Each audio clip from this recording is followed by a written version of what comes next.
उमर ने तो शादी के लिए एक्सीलेटर लगाया हुआ है। ख्वाजा साहब जरा एक बात सिर्फ मैं इनकी काटूंगी कि ये कह रही है कि मैं इनको अच्छा पैकेज दे रही हूँ, अच्छी सैलरी दे रही हूँ, जबकि हमारी कंपनी के पास वर्कर को देने के लिए सैलरी नहीं थी, तो इनको अच्छा पैकेज कहाँ से मिल रहा है? वो मेरा मैटर है, वो मेरा आपका मैटर है, मेरा भी पे करूंगा, आप मुझे भी आपका कोई राइट नहीं है। ख्वाजा साहब एम्प्लॉयर है, इनका मेरा हक है उनको सैलरी देना, लेकिन अपने भाई को सैलरी ये कौन होती है मुझसे बात करने वाली?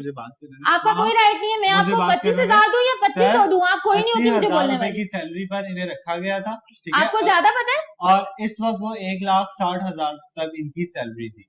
आप इनसे ये पूछें कि 7 साल के अरसे में इन्होंने 6 से 7 करोड़ की प्रॉपर्टी भी बना ली, उसके साथ साथ ये घर के अखराजात भी उठाते रहे, इनके पास गाड़ियां भी हैं। ये बताएं कि ये इनकम इनकी इतनी कम, इनकम से ज्यादा एसेट्स बन गए हैं इनके, ये कैसे? ये हमारी ये ऐसा कंपनी में क्यों? तो उमर उनके बेटे काम पे ध्यान देते हैं, तुम्हारी तरह औरतों पे ध्यान नहीं देते। वो काम, उनके बेटे भी उनके साथ कंधे से कंधा मिला के खड़े मुझे हैं। पता है मामू की हरकत, आप नहीं जानती, आप सब कुछ जानते, इतनी सी उम्र में आपको सब कुछ पता चल गया है। इनकी वजह से तो सारी लेडीज चली गई कंपनी, औरतों पे ध्यान नहीं देते। फिर आप क्या इज्जतदार नहीं चली जाती है? आपकी बेटी नहीं है अभी तक, सर की वजह से आप भी चली जाती है। अगर मेरी वजह से गई है तो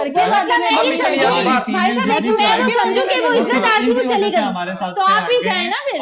मैं सर की बेटी बनी थी ना, इसलिए रह गई। तो बहू बनने की कोशिश हो गई आपने अंजाम दिया। अब आप चाहेंगी तो मैं बन भी जाऊंगी, वैसे मेरा इरादा नहीं है बेटे के लिए बहू लानी है, बिल्कुल मेरा इरादा नहीं है, लेकिन अगर आपके दिल में है ये, अगर मैं किसी से शादी करना चाहूँ, कोई ख्वाहिश नहीं है, मेरी कोई ख्वाहिश नहीं है आपकी बहू बनने की, लेकिन मैं अब तक आपका 15 साल तक साथ दिया है ना, आपकी कंपनी नहीं छोड़ के गई, लेकिन अगर आपकी ख्वाहिश है मुझे बहू बनाने की तो मैं ऐसी ख्वाहिश पूरी कर दूंगी, ऐसी घटिया ख्वाहिश मुझे नहीं आपकी पूरी कर दूंगी। देखिए बेटा, आप भी सुने बहन, ये बेसिकली इनहेरिटेंस का केस है, सूट फॉर एडमिनिस्ट्रेशन भी कहते हैं इसको, और सक्सेशन का भी कहते हैं, ठीक है।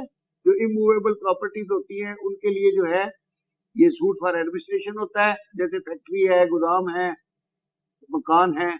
और जो आपकी मूवेबल प्रॉपर्टीज होती हैं, जैसे आपकी गाड़ियां हैं या आपके वो बैंक अकाउंट्स हैं, उनमें पैसे हैं, उसके लिए सक्सेशन सर्टिफिकेट होता है।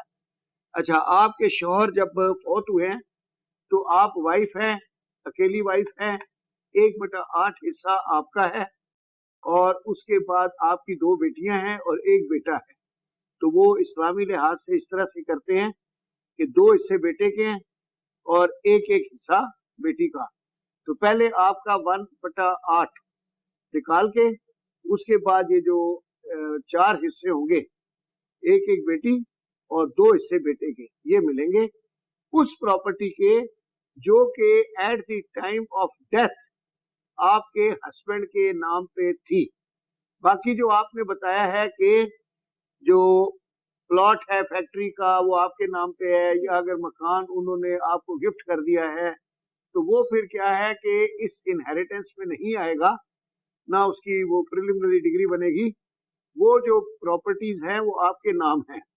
अच्छा, अब यहाँ चूंकि डिस्प्यूट इसलिए नहीं है कि ये आप ही के बच्चे हैं और आप ही की प्रॉपर्टी हैं, तो ये भी इनहेरिटेंस फाइनली इन्हीं को मिलना है, तो इसलिए कोई इतना बड़ा डिस्प्यूट नहीं है।